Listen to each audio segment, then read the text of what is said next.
This has been an incredibly tough 7 days since what happened last Monday.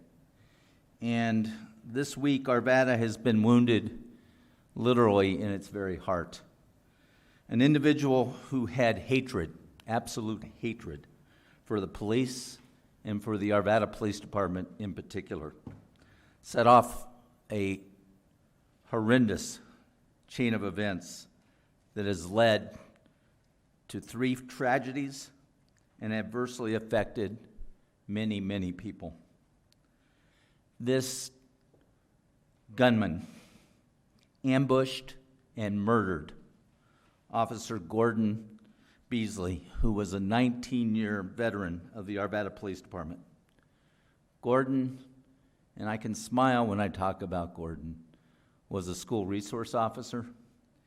He was a former recipient of the Arvada Employee of the Year Award, and I vividly remember going to the park when he planted his tree.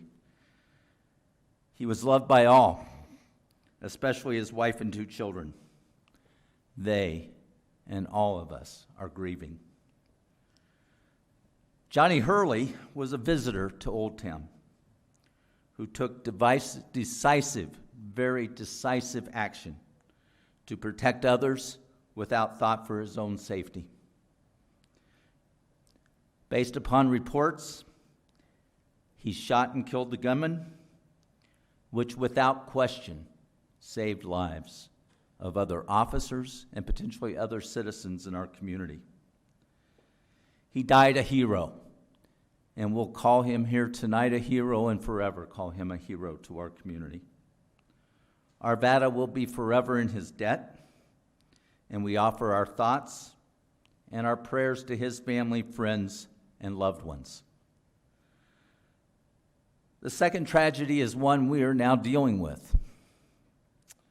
Because of the CERT investigation that is going on right now, that is being conducted through the Sheriff's Department and the District Attorney's Office, we are very limited in what we can say at this juncture about the events that transpired after Mr. Hurley courageously shot the gunman.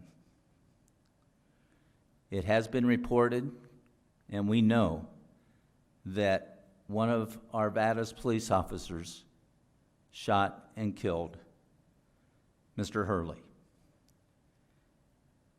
We mourn the death of Mr. Hurley, but we also support, to this day and throughout, our police officers and remain mindful of the challenges and the circumstances that they confront in an active shooter situation.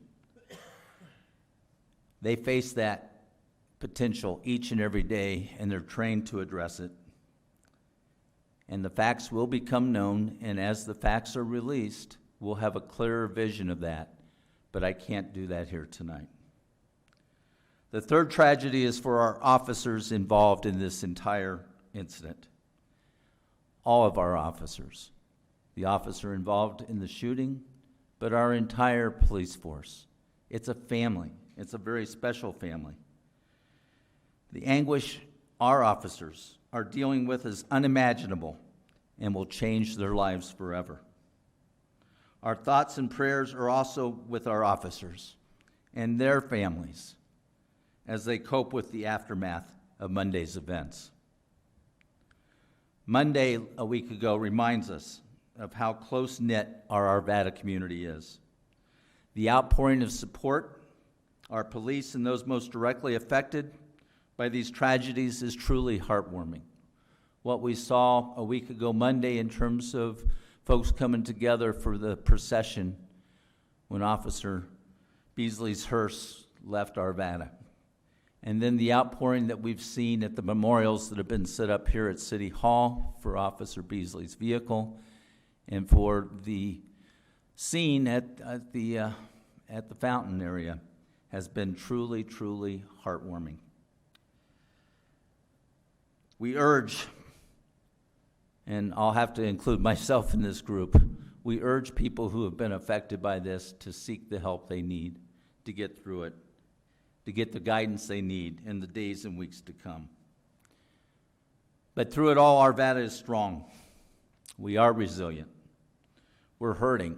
Each and every one of this city council is hurting. These are things that we've not had to deal with in the past.